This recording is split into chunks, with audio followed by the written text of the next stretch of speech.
Wren Diaries, the story of a wren brood. Before the nest. This fascinating story starts with our neighborhood wrens, who during late February and early March start searching for a place to nest around our house. The tireless pair looked everywhere, in pots, containers, boxes, under chairs, and even in the garage. Noticing this, we built two nest boxes, one that we fixed up from a few years ago, and another that we built specifically for them. Only one evening after hanging them, one nest box already had what seemed to be an almost complete nest inside, the male sitting nearby as the female plucked beakfuls of moss from the trunks of nearby trees and sorted for dead leaves on the ground. Interestingly, the male seemed to be placing a few leaves in the second nest box, which makes sense for this species, if you consider the fact that males often build dummy nests before the female chooses one to finish up. After a day of building a nest in the fixed-up nest box, they stopped coming to it and started favoring the nest box closer to our house, taking their time filling it with moss and dead leaves, even on the rainiest of days. The wait and the eggs. For a whole 2 weeks, there was almost no activity at the nest box, except for a few finishing touches, like chicken feathers and plastic sheets in the brooding area.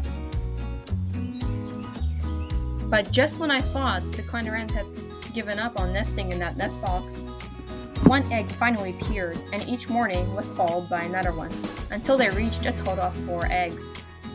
Now incubation could begin. The incubation period and the attack. The female wren incubated for a full 16 days, only leaving the eggs to drink and to eat. For some unknown reason, the male didn't seem to feed the female during the whole period, only singing constantly to ward off a rival male in the distance. As a result, I hung a feeder of crushed acorns nearby, providing her with a food source, and limiting her time away from the eggs. But despite my precautions and the female's devotion, the incubation period did not go without incident. 5 days before hatching, when the female went out to look for food, a tough mouse came along and started tearing out the leaves and moss making up the nest, before being chased away by the angry pair. This was not surprising, as they had been terrorizing the wren pair for a few days now, stealing acorn pieces at the feeder, and often trespassing near the nest box. Luckily, all the eggs made it for the incubation period and were soon ready to hatch.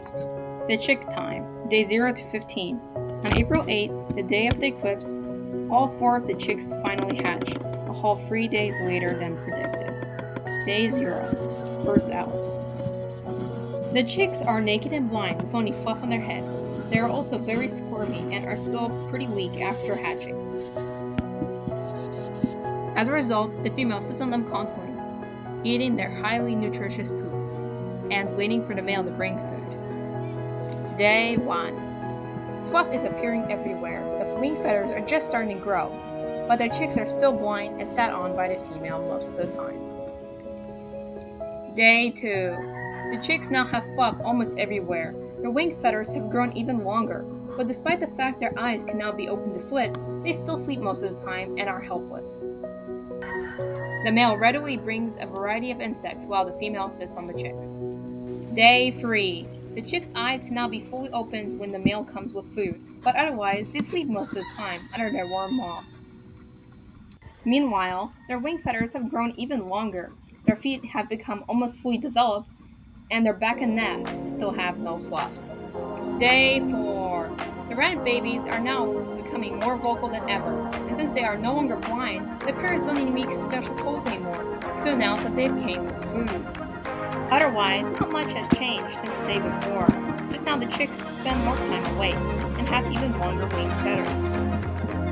Day 5. Everything is still going well. No predators have found the nest, and the babies are growing faster than ever. The female wren is starting to sit on the west, but this depends on the weather, as the temperatures are constantly changing, either being hot one day and cold the next. Both parents are now bringing a variety of food items, from slugs to tadpoles and giant moths, to fuel their chicks' rapid development. In fact, the young wren's first head feathers are just starting to come out. Day 6. The chicks now have feathers almost everywhere and look rare overall, sleeping less and being generally more active. The parents are now feeding the chicks an even wider variety of food items, including snails and caterpillars, and are now not eating the chicks' poop anymore, but receiving it in fecal sacks, to carry away. Day 7. Being almost completely covered in feathers, the chicks are rarely silent anymore, perhaps only at night. They are now very loud and vocal, often moving and stretching their new wings. With the intense heat, the immature clan wrens are trying to keep cool by often having their mouths open in between feedings. Day 8. The chicks are now completely covered in feathers, with their first adult brown and white feathers just starting to come in. Their grown-up wing feathers are also already growing, readying them for fledging in the upcoming days. Like the days previous, the 4 chicks often stretch and keep their mouths open to cool down the heat, while waiting for the parents to bring them tasty insects, such as giant spiders. Day 9. Brown is now showing up everywhere, as the chicks are now starting to show resemblance to adults. The parents continue to bring as many insects as possible, and the female wren has finally stopped sitting on them at night. Day 10. Everything is still surprisingly going well. The chicks' adult plumage is quickly coming in, with them already having white throats and brown backs. Beetles and other unusual things are now also on the chicks' menu, with them stretching and taking naps in between feedings. Day 11. Even more adult feathers are growing in, with the characteristic clan wren white eyebrow just starting to make an appearance. At the same time, the spring heat wave is continuing, causing the chicks to pant in the heat, often stretching and giving great views of their new feathers. Day 12. Disaster strikes. The birdhouse is found barely hanging on, slanted to one side and with a huge claw mark on the front. Inside sit all 4 chicks, frightened but safe, though unfortunately half of the nest has been cleared out, definitely removed by some mammalian predator, like a raccoon or an opossum. Despite this, the pair continue feeding the chicks, who are starting to resemble the adults even more. Day 13 to 14. During these 2 days, not much happens. The chicks mature more, losing all of their fluff, and have their adult feathers fully grow in. Meanwhile, the parents continue devotedly feeding them, and with the cold and rainy weather, don't try to encourage them to fledge just yet. Day 15. Fledging day is here. The sky is finally clear and the sun has come out. The chicks for the first time poke their heads into the world, one by one leaving the safety of their little home. By noon, all are gone into the woods with their parents, and the nest box is left deserted until next year. These days, I still see them from time to time, flying with their parents and other fledglings of different species. In just a few weeks, these new wrens will start looking for their own territories and their own mates, soon raising a family of their own.